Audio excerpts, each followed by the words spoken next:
Bom dia, a graça e a paz.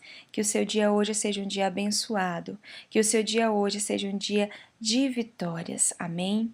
Hoje, no nosso dia a dia com Jesus, eu quero ler com vocês lá em Naum, no capítulo 1, a partir do verso 2. E a palavra do Senhor Jesus diz assim: O Senhor é um Deus zeloso, vingador. O Senhor é vingador e cheio de furor. O Senhor toma vingança contra os seus adversários e guarda a ira contra os seus inimigos. O Senhor é tardio em irar-se, mas grande em força, e ao culpado não tem por inocente. O Senhor tem o seu caminho na tormenta e na tempestade, e as nuvens são o pó dos seus pés. Ele repreende o mar e faz secar, esgota todos os rios, desfalecem Bazã e Carmelo, e a flor do Líbano se murcha. Os montes tremem perante ele, e os outeiros se derretem. A terra se levanta na sua presença, o mundo e todos que nele habitam. Quem parará diante do seu furor? Quem subsistirá diante do ardor da sua ira? A sua cólera se derrama como fogo, e as rochas não podem ser derrubadas. O Senhor é bom, uma fortaleza no dia da angústia. Ele conhece o que neles confiam. O Senhor Jesus, ele está falando aqui que ele é zeloso. Ele é zeloso pelo quê? Ele é zeloso pela palavra, ele é zeloso pelas promessas que ele tem feito. Ele é zeloso por aquilo que ele prometeu e por cada propósito que ele tem na Bíblia, que é a palavra dele. O Senhor está falando para ele, falando para nós que aqui não existe dificuldade. Ele está falando que ele rompe qualquer lugar.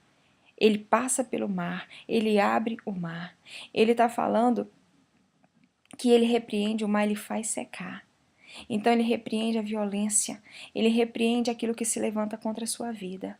O Senhor Jesus, ele está falando que ele tem domínio sobre cada situação da tua vida, sobre cada área que está sendo perturbada. Porém, ele fala que ele conhece os que nele confiam. E quando o Senhor olha para você, ele tem encontrado a fé? Ele tem encontrado a sua confiança depositada nele? Você tem acreditado nesse Deus que é poderoso, que é zeloso, que não deixa passar nada daquilo que ele prometeu? Quando o Senhor olha para você, ele tem encontrado fé? De repente você fala assim: não, eu tenho fé, mas já está errado, já perdeu a bênção. Mas não é fé. Mas são desculpas. A fé é aquela que as pessoas falam: você tem fé? Tenho. Nossa, mas o mar está se levantando. Mas o meu Deus é aquele que faz secar. O meu Deus é aquele que sujeita o mar aos seus pés. De repente você fala assim: você não conhece a minha situação.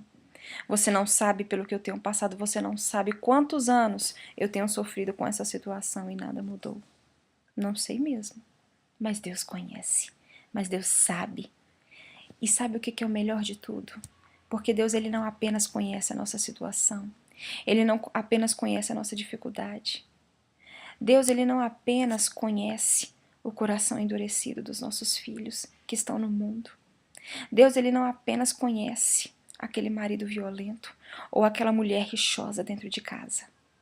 Deus, ele não apenas conhece os teus perseguidores, os inimigos que se levantam contra ti, mas ele tem cada um deles sobre o seu domínio. Deus, ele não apenas conhece a enfermidade da alma ou do físico. Ele não apenas conhece a depressão ou o câncer. Ele não apenas conhece a aflição, o desespero ou a angústia. Ele a tem sobre o seu domínio.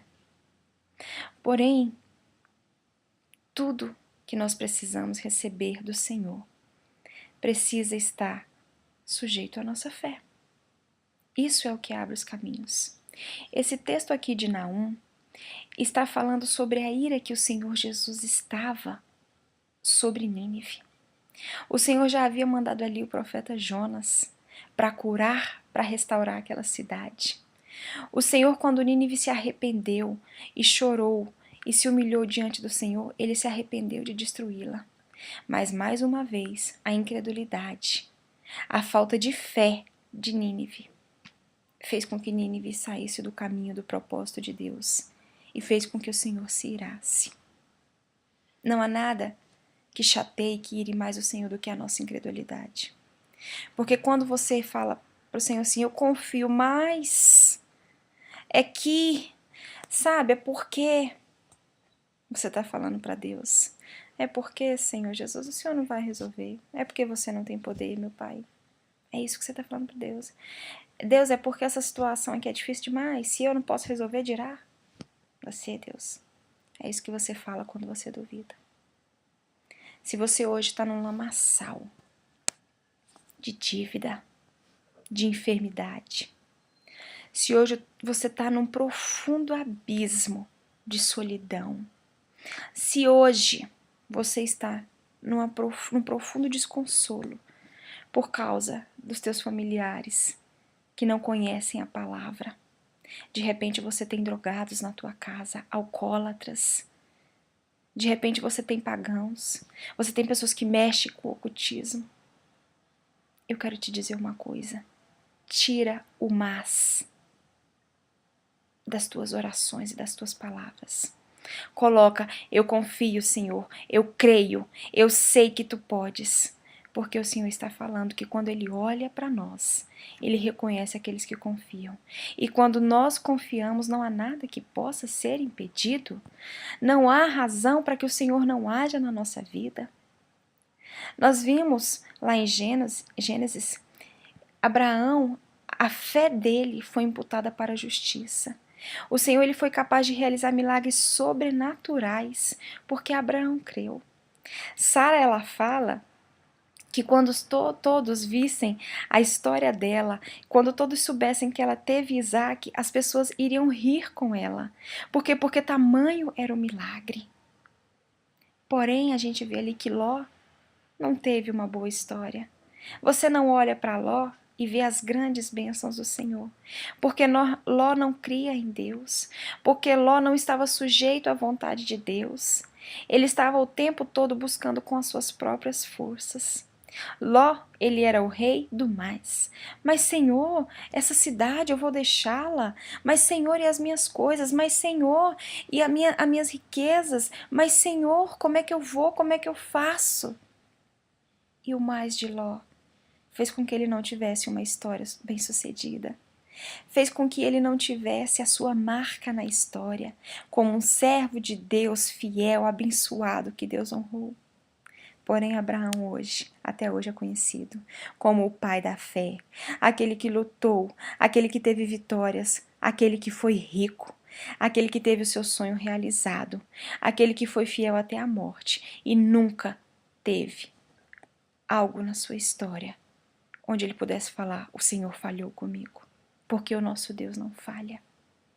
Então que hoje, se por um momento a tua fé está abalada, você apresente a sua oração diante do Senhor e fale assim, Senhor Jesus, tira toda a incredulidade, porque hoje eu quero confiar que Tu és o Deus que cura, Tu és o Deus que sara, que restaura, que transforma e que liberta.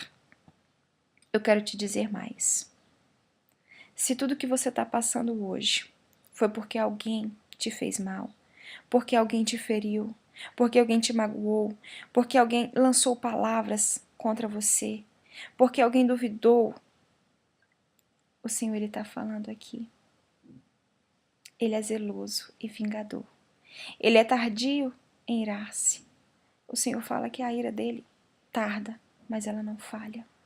Então não fique buscando justiça com as tuas próprias mãos. Não se prenda ao mal que te causaram, porque deles quem vai cuidar é o Senhor. Se prenda apenas em crer que a vitória do Senhor vai chegar sobre você. Não importa de que forma, não importa como. Deus, Ele é grande em força. Ele é grande em poder.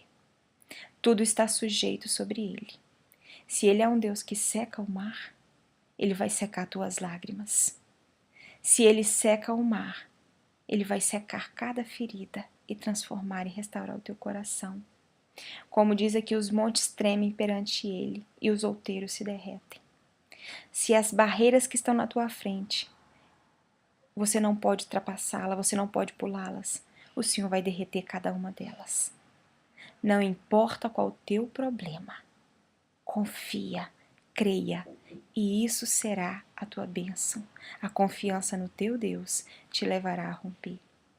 Ore, busque, tire o mas da tua vida e você vai ver quão poderoso é o teu Deus. E você vai ver quão zeloso é o Senhor para cumprir cada uma das promessas que Ele tem na sua vida. Amém? Que a sua quarta-feira seja abençoada. Que a sua quarta-feira esteja sujeita à vontade de Deus, sujeita à palavra de Deus. Vai lá na Bíblia, ora, busca cada uma das promessas que o Senhor tem para ti e creia, porque elas vão se concretizar na sua vida. Amém? Que o Senhor te abençoe.